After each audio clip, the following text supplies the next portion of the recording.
ابھی تو ہم سب نشوں میں، جو شیطان بتا رہا ہے بس اس کو کر رہے ہیں، لوگوں سے چھپ چھپ کر گناہوں والی زندگی گزار رہے ہیں، لوگوں کے سامنے آ کر ہم سے اچھا کوئی دوسرا انسان ہی نہیں ہے، لیکن جیسے ہی لوگ اپنے اپنے گھروں کو جاتے ہیں اور ہم اپنے اپنے گھروں کو آتے ہیں، ہماری اصلیت ہمارے سامنے آ جاتی ہے۔ یعنی تم اپنے گناہ وہاں کرنا چاہتے ہو جہاں کوئی نہ دیکھے، ورنہ تو تمہاری عزت خراب ہو جائے گی، تم ذلیل ہو جاؤ گے، بدنام ہو جاؤ گے، لوگوں کے پاس تمہارے راز چلے جائیں گے۔ اور وہ اللہ جو پہاڑوں کے اندر کیا ہے وہ بھی جانتا ہے، سمندر کی گہرائیوں میں کیا چھپا ہے وہ بھی جانتا ہے، وَهُوَ عَلِيمٌ بِذَاتِ الصُّدُورِ، تمہارے دل کے رازوں کو بھی جانتا ہے۔ اس اللہ سے ہم نے کبھی بھی حیا نہیں کی، اس اللہ سے کبھی ہمیں نہ ڈر لگا، نہ شرم آئی، اور نہ ہی کبھی اس کی وجہ سے یا وہ دیکھ رہا ہے، اسے میں نظر آ رہا ہوں، اسے میرے کرتوت نظر آ رہے ہیں، اسے میرے اعمال نظر آ رہے ہیں، نہ ہی ہمیں کبھی ان سوچوں نے گرفتار کیا۔ کتنی عجیب زندگی ہے یار ہماری۔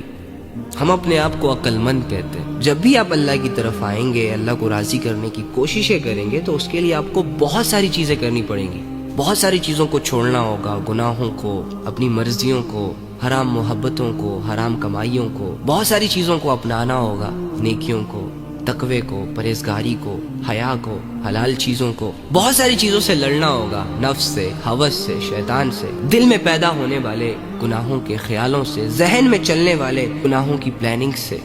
بہت ساری عبادتیں بھی کرنی پڑیں گی، جیسے کہ نماز، روزہ، زکوٰۃ، حج، لوگوں کے ساتھ کھڑے رہنا، صبر کرنا، لوگوں کو اللہ کی طرف بلانا، برائیوں سے بچانا، بعض اوقات اللہ کے دشمنوں کو سمجھانا، اور اگر نہ سمجھے تو اللہ کے دشمنوں سے لڑنا۔ اب اتنی ساری چیزیں اپنے اللہ کے لیے وہی بندہ کر سکتا ہے جو اپنے ٹائم کو لے کر سیریس ہو، اپنے اللہ کو لے کر سیریس ہو، جس نے اپنے آپ کو گناہوں سے اور لذتوں سے اور ہوس سے اور شیطان اور نفس سے کاٹ دیا ہو، بچنے کی کوشش کرتا ہو۔ لیکن جو انسان مصروف ہی دنیا کی ایکٹیویٹیز میں، دنیا کے گیجٹس کو اس نے اتنا ریلیونٹ سمجھا ہوا ہے کہ اگر وہ اسے یوز نہ کرے تو اس کی دنیا برباد ہو سکتی ہے،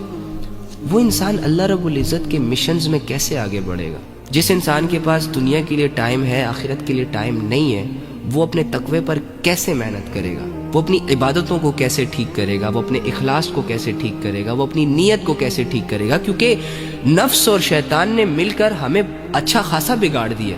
ہمیں تو اب اپنا سارا وقت اپنے آپ کو ٹھیک کرنے میں لگانا ہے۔ تو ابھی بھی اگر ہم اپنے وقت کے ساتھ سیریس نہیں ہوں گے، اپنے اللہ کے ساتھ سیریس نہیں ہوں گے، تو مزید بگڑتے چلے جائیں گے۔ ہمارے پاس کوئی جادو کی چھڑی تھوڑی نہ ہے کہ ہم شیشے کے سامنے کھڑے ہو کر آبرا کا ڈابرا بولیں گے اور چھڑی کا رخ اپنی طرف کر کے اپنے آپ کو بدلیں گے۔ نہیں بھائی،